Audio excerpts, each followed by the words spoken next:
WCBI News at 6 starts now.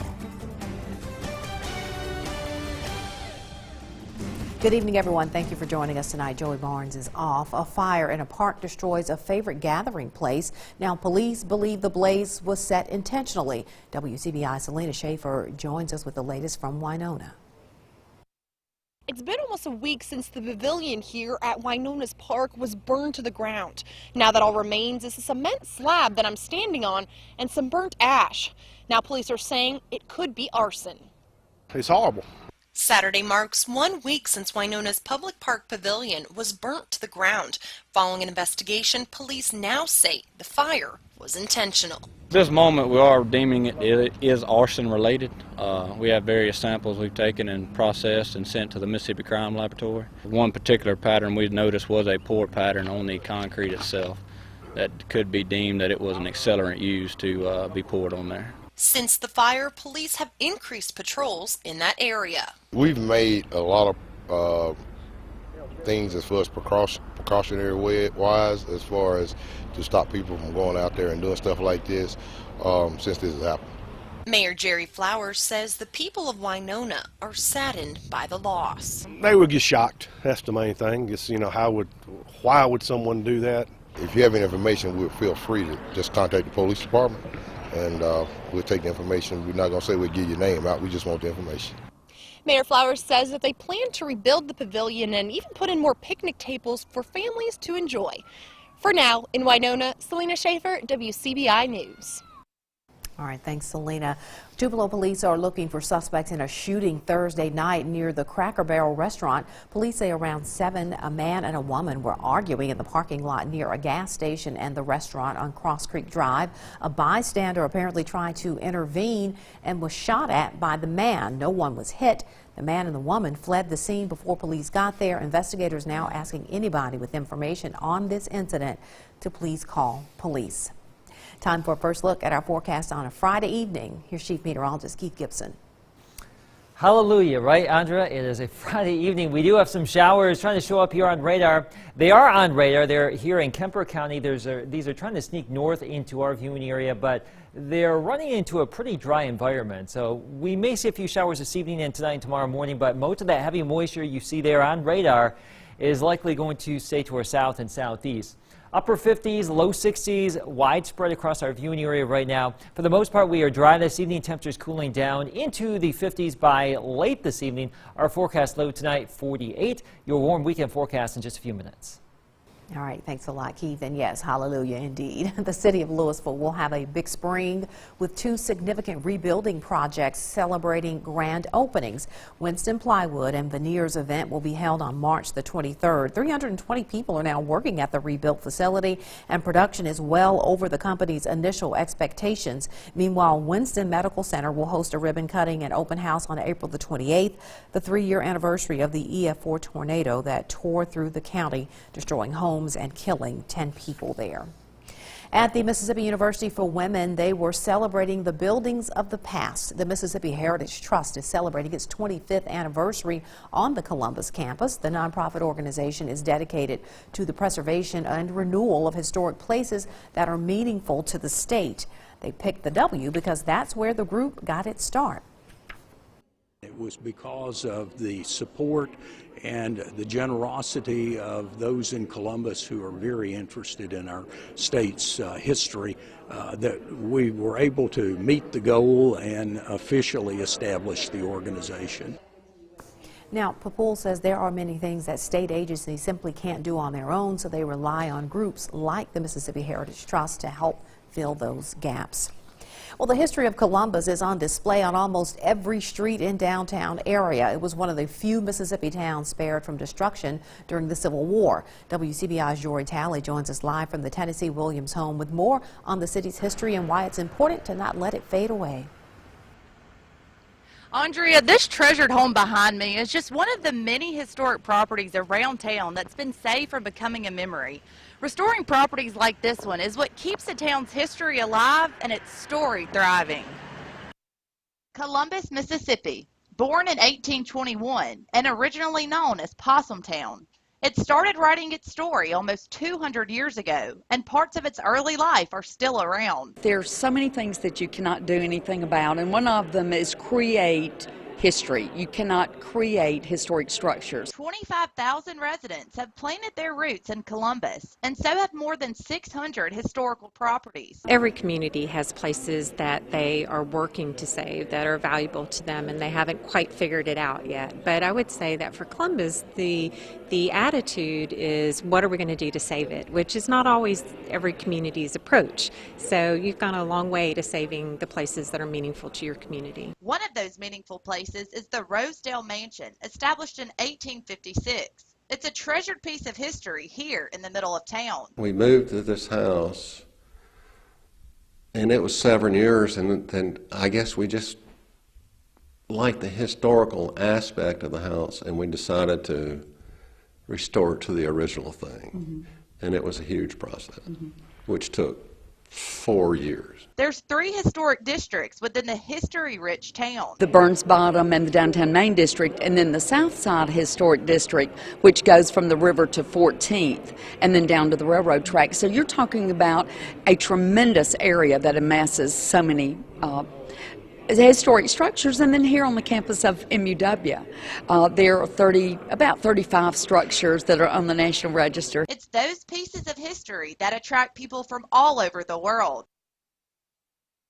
Last month alone, the Tennessee Williams Welcome Center reported guests from our visitors in town from 24 different states and 9 different countries. Live in Columbus, Jory Talley, WCBI News. Back to the studio. All right, Jory, thanks so much for that report. An area school turns out to help a family member get a new lease on life. We head to Tupelo for that story when we come back. Welcome back, everyone. A local high school baseball coach is preparing for a new season and an even tougher personal struggle as his wife battles a rare lung disease. As WCBI's Allie Martin tells us, for this couple, it's all too familiar ground. Here you go. Enjoy your meal. It was Valentine's evening, and hundreds of people filled the gym at Tupelo Christian Preparatory School for a dinner with a purpose. This is a great example of this community loving the Lowrys. Will Lowry has served as head baseball coach at TCPS for 7 years. His wife, Jennifer, has battled a lung disease for most of her adult life. 6 years ago, Jennifer underwent a double lung transplant at Duke Medical Center. This past fall, Jennifer caught an infection and has been approved for a second double lung transplant, once again at Duke in North Carolina. Since we are approved, we will get the opportunity to go back, and whenever the doctors say she'll move up there, and once she gets listed, we'll move up there. It could be a 4 to 5 month process. Traveling this road once before doesn't make this journey any easier. 6 years ago, the TCPS family rallied around the Lowrys, and this time is no different. The Valentine's night dinner gave friends an opportunity to help offset expenses that could run anywhere from $25,000 to $50,000. Once we have to move up there, you're basically having 2 mortgages. You're having two lives that you're paying for in 2 separate places. Jennifer could not risk the chance of any more infections, so she wasn't able to attend the benefit, but she did speak to the crowd through a video made for the event. The theme, Love Conquers All. Through this difficult journey that I've been on, it's been the love that has kept me strong enough to keep fighting. It's the love for my child and the love that we share. Joanna Lowry says her mother's faith is made stronger through friends and family who are there with prayers, encouragement, and tangible support. We need to pray for the bigger picture and just that, God will see this through and give her many, many years after this transplant. I truly believe she will be okay. She's stubborn, and so she's going to fight. Jennifer says she is able to have true hope because of her dependence on a God who doesn't make mistakes. The Bible says to hope in Him, and He will renew our strength. And, you just have to understand that we're doing God's will. He didn't promise us that that we were going to be here and be pain-free or suffering-free, but to trust His will. In Tupelo, I'm Allie Martin, WCBI News. Now the Lowrys are heading to North Carolina this weekend for physical therapy and tests in advance of Jennifer's second double lung transplant, and we of course wish Jennifer all the best. All right, here's our Saturday planner. Some clouds linger in the morning. There could be a few showers too, but by the afternoon, likely more breaks. Highs in the upper 60s. Warmer Sunday. The details are next.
Your first alert weather forecast with Chief Meteorologist Keith Gibson.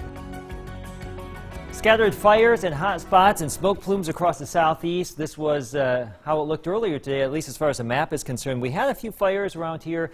Some of these are controlled burns and whatnot, field burn-offs. And some of that smoky haze visible, you can see with our picture here from Starkville at Mississippi State University looking east. You can see some of those low clouds and a lot of that haze right there. We caught one of those with our Alpha Insurance time-lapse here in Columbus, looking back to the west and northwest, a little bit of smoke blowing off one of those fires right there. But the big story today overall, cloud cover advancing after that sunny start we had. No doubt if you're out early this morning, you saw all that sunshine, and now we are looking at those clouds. And showers trying to move on in here. These showers shrinking as they approach Noxubee County, which is right there. So I think we're going to have a dry evening around here. Pretty wet, though, down here across southern Mississippi now towards Mobile in southern Alabama. Definitely a lot wetter down here in Louisiana and southeastern Texas. A lot of this is going to pivot just off to our south and east as we go throughout the course of the night and tomorrow morning. But there's still a chance for a few showers around here. This evening, I think we are dry as you venture on out for your Friday activities, which should be okay. But here's Futurecast late tonight, tomorrow morning, a few showers possible, even into the late morning. But I think by the afternoon, we'll really start to get that system out of here. We'll tend to break up some of those clouds, and that should allow us to see more sunshine and warmer temperatures yet again. 48 degrees our forecast load tonight, mostly cloudy, a chance for some of those showers. Our weekend planner shows 68 degrees tomorrow, and maybe a winter barbecue is in your forecast on Sunday. I know it's in my forecast for Sunday afternoon with a high of 76 degrees. Now look at all this rain here in Southern California. There's Los Angeles right there. Farther north, Mount Snow. Out there in the Sierra, there's San Jose, San Francisco, Sacramento. Boy, it is just a wet day out there in California with this big Pacific storm system coming on in. We may see a little bit of rain from that by Tuesday or Tuesday night, but out ahead of all that, pretty warm. 50s and 60s up there into the Great Lakes, and we are going to stay warm through the weekend, as I just mentioned, and through all of next week. There's a jet stream pattern, no major changes anytime soon. So a warm weekend. 77 by Monday, a little bit cooler Tuesday with those shower chances, but still above average. 70s again by Wednesday, Thursday, and Friday, a warm 7-day stretch. Andrea? Coming up, we'll have updates from Mississippi State and Ole Miss baseball and their season openers. That's next in sports. WCBI Sports with Robbie Donahoe is brought to you by your local Ford dealers. Go further. Some updates from baseball around the state of Mississippi. The Bulldogs just gave up a 2-run double, did Connor Pilkington. He is now off on the mound. They're bringing in another pitcher. So the MSU trails 3-1. Belmont's Luke Alexander has the lone RBI for Mississippi State thus far. Still a long way to go. We'll have highlights coming up at 10. Ole Miss holding on to that 4-3 lead there in the 8th. Will Stokes on the mound for the Rebels, or he was on the mound. Now they're in the bottom of the 8th, and actually the Rebels are threatening. Will Golson has a solo home run in the game. We will recap it all, highlights of both games coming up at 10 for you right here on WCBI Sports. To hoops, and a big stretch ahead for Mississippi State as the Bulldogs have lost 3 of 4 and 7 of 9 in the SEC, but their last 3 losses have all come by 7 or less, which shows that MSU's right there, but still have to find ways to close out games. You look at both of our last 2 games, we could have won either one of those games. It's not like, we got blown out of those games or never had a chance. I mean, each game in the last 6 minutes is tied. We're not that far away. It's not like I'm killing these guys because they're not competing or, we've only had 1 game where I felt really bad that way, and that was the Ole Miss loss on the road. These guys are, they're right there, and, we've just got to keep battling. So your weekend hoop schedule starts tomorrow at 1 as Florida will be here in Starkville to take on Mississippi State. Well, 25 minutes down the road. You go down 82. You'll be in Starkville. Florida and MSU, 1 p.m. tip time. Ole Miss will be in Fayetteville taking on Arkansas. That's a 5 p.m. tip-off. And then the women's games on Sunday. Ole Miss will be at Vanderbilt at 2. MSU will be in College Station taking on Texas A&M at 4. Again, we'll recap it all, have highlights, all sorts of good stuff coming up this weekend for you on WCBI Sports. To the signing circuit at Tupelo today. 2 of the Golden Wave will play at ICC in separate sports. LeBryant Siddell signed to play baseball for the Indians. The right-handed outfielder, a .384 hitter a season ago with them Blankets with 1 homer and 24 RBIs. Also a big part of the football team at Tupelo. And Mary Kate Grayson also signed. She will guard the goals, the keeper at ICC next year. She was a backup last season, received the Golden Wave Spirit Award this past year. Is what both had to say after their signing. I've been playing baseball for quite a long time, and I knew I just couldn't let it go after my senior season. So I knew I wanted to go to the next level. So Coach Carr he stayed with me, he stayed on me, called me every night. We just had built a connection, and I knew that's where I wanted to be. I'm just excited to see what the future holds for me and whatever I can do with my life, and to just make new friends and go on new adventures with everybody and all my friends. So congratulations to those signings from Tupelo. Again, we will have much more talking baseball coming up at 10, both MSU and Ole Miss in action. Just watching those games, I haven't had a chance to actually get to either of those games tonight, but it sort of has a regional feel already, and it's February. We got a long way to go before we get to regionals and super regionals with college baseball and on the road to Omaha. So a long way to go. Ole Miss has looked really good at the plate. They've gotten some good pitching from Parkinson, and Will Stokes came on, pitched a really good 8th inning. Ole Miss has looked good. MSU still trying to find their way at the plate. This is a Texas Tech team that scored 14 runs in their first game of the day against Western Illinois. So the Bulldogs have quite a task against the Red Raiders. Again, we'll recap both those games and have all sorts of hoops coming up at 10. Columbus, Tupelo, Division Championships, West Point, New Hope, Oxford all playing as well. We'll show you all at 10. That's it for sports. Last section forecast coming up. All right, some warm weather for our weekend now. A few showers possible tonight, tomorrow morning, but not a lot of moisture here. So go about your plans for Saturday, but just be aware there could be a few showers. 76 Sunday, a fantasy world here in midwinter. Crazy stuff, 77 Monday. And just warm for the next week. When you could have sunny and 77 on a Monday, it makes ending the weekend not so bad, right? That is correct. But it's always a pain to end the weekend. It is. It is. We'll admit that. But you have a good one. Yes. That's the news at 6 o'clock. We'll be back.